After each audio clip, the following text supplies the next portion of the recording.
The Passerby feature is primarily used to handle transactions for non-guests when a printed folio is required. For instance, a businessman comes to the front desk and wants to send a fax to his office. He will pay for the fax charge on the spot, but needs a printed folio with his name so that he can expense his charges.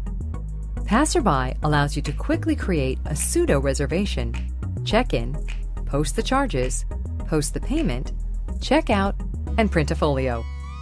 From the cashiering module, select Passerby. Use the radio buttons at the bottom of the screen to control whether you are creating a new passerby or viewing ones already created today.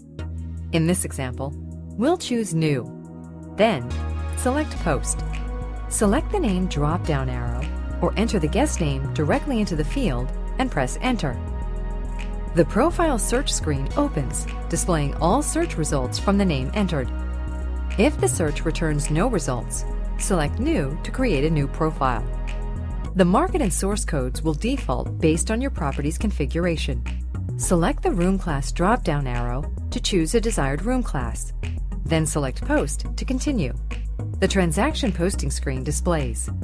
Post the applicable charges as you would for an in-house guest and select Close when finished. The payment screen displays. Select the payment code drop-down arrow to select the payment method. The amount populates to the total amount of the charges that were posted. Select Post to post the payment. The Passerby process is now complete, and a folio will print automatically.